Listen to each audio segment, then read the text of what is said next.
नमस्कार दोस्तों, मैं सतीश सुमन आपके अपने YouTube चैनल श्रेष्ठ भारत में आपका स्वागत करता हूं। दोस्तों, हमने पिछली वीडियो के माध्यम से पढ़ा था झांसी के नेवालकर वंश के बारे में, जिसमें हमने पढ़ा कि किस वंश का शासन झांसी में स्थापित हुआ और कब तक रहा। उसी कड़ी में आज हम पढ़ेंगे झांसी की रानी लक्ष्मीबाई के बारे में। जैसा कि हमने पिछली वीडियो में पढ़ा था, तो हमने पढ़ा झांसी के राजा गंगाधर के बारे में, उनके पूर्वजों के बारे में। लेकिन आज पढ़ेंगे हम झांसी की रानी लक्ष्मीबाई और उनके पूर्वजों के बारे में। तो जिन्होंने अभी तक हमारे चैनल को सब्सक्राइब नहीं किया है, तो प्लीज चैनल को सब्सक्राइब कर लें। बगल में जो बेल आइकन है उसी भी क्लिक कर दें, ताकि हमारी हर वीडियो का नोटिफिकेशन आप तक पहुंचता रहे। तो आते हैं अपने टॉपिक पर। और अधिक जानकारी करनी हो तो आप हमारी पुरानी वीडियो देख सकते हैं। झांसी की रानी लक्ष्मीबाई के जो पूर्वज थे, उनका जो पैतृक गांव था वो था महाराष्ट्र में सतारा के पास बाई नामक गांव। और इनका जो कुल नाम था वो था तांबे ब्राह्मण। इसी के कारण ये पेशवा के सेवा में लगे रहे पीढ़ी दर पीढ़ी। इनको लगातार काम मिलता रहा पेशवा के राज्य में। लक्ष्मीबाई के जो परदादा थे उनका नाम था कृष्णराव तांबे। वो भी पेशवा के यहाँ उच्च अधिकारी थे, यानी कि उच्च पद पर थे पेशवा के शासन में। लक्ष्मीबाई के दादा, या कह दें कि कृष्णराव के पुत्र, जिनका नाम था बलवंतराव तांबे, वो भी पेशवा के अधीन सेवा में थे। इनके दो पुत्र थे, मोरोपंत तांबे और सदाशिवराव तांबे। मोरोपंत तांबे लक्ष्मीबाई के पिता थे। मोरोपंत तांबे पेशवा बाजीराव द्वितीय के छोटे भाई चिमाजी अप्पा की सेवा में थे। 1817 में आंग्ल मराठा युद्ध में अंग्रेजों से हारने के बाद पेशवा की पेशवाई चली जाती है और अंग्रेजों द्वारा इनको पेंशन देकर जबरन बिठूर में भेज दिया जाता है। पेशवा के छोटे भाई चिमाजी अप्पा अपने भाई के साथ बिठूर न जाकर वो काशी चले जाते हैं। मोरोपंत तांबे भी अपनी पत्नी भागीरथी बाई के साथ में काशी चले जाते हैं, चिमनाजी अप्पा के साथ में। काशी में ही भागीरथी बाई ने एक पुत्री को जन्म दिया, जिसका के नाम रखा गया मणिकर्णिका।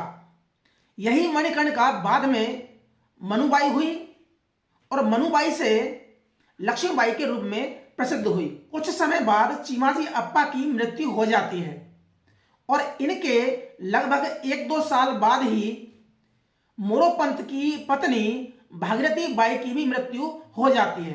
अब रह जाते हैं सिर्फ मोरोपंत और उनकी छोटी सी पुत्री, यानी कि मनु। अब मोरोपंत अकेले काशी में क्या करते, क्योंकि उनके संरक्षक चिमाजी अप्पा के मरने के बाद उन पर बहुत बड़ा आर्थिक संकट पड़ गया। ऊपर से उनकी पत्नी भी चली गई। इसीलिए मोरोपंत अपनी पुत्री के साथ बाजीराव द्वितीय के पास बिठूर चले गए। बाजीराव ने इनको आश्रय दिया और बाजीराव ने ही मनु को छबीली कहकर पुकारा। सबसे पहले बिठूर आकर बाजीराव द्वितीय के दत्तक पुत्र नाना साहब और नाना साहब के एक भाई पांडुरंग सदाशिव, जिन्हें राव साहब भी कहते हैं, और तात्या टोपे का साथ मिला। और इन्हीं के साथ में रहकर मनु ने घुड़सवारी करना, बंदूक चलाना, तलवारबाजी चलाना सीखा।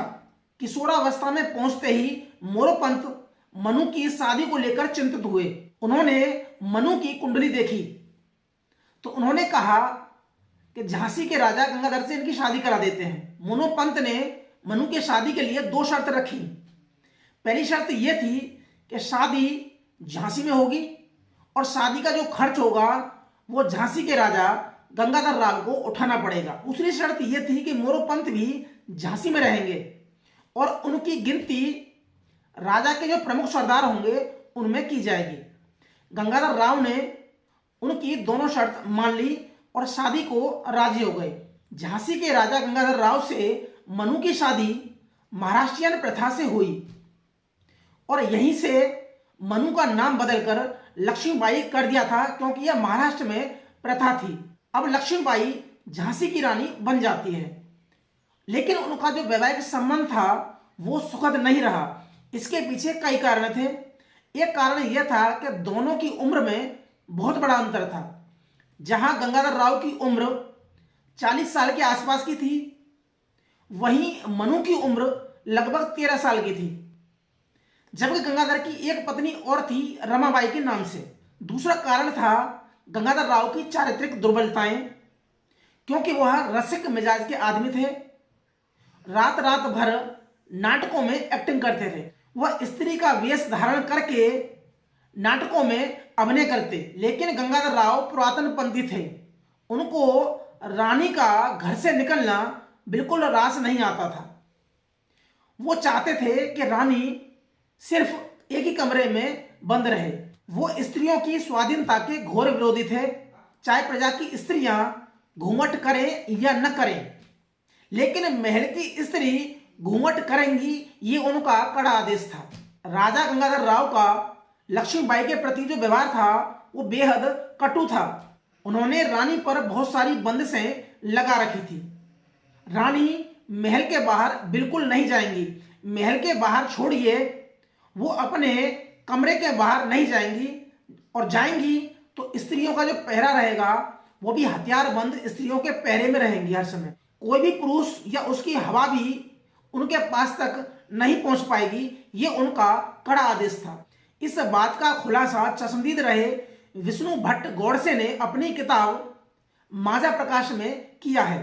वैवाहिक संबंधों के उतार चढ़ाव के बीच शादी के 3 साल बाद यानी कि 1851 में रानी ने एक पुत्र को जन्म दिया। लेकिन यह पुत्र मात्र 3 महीने ही जीवित रहा।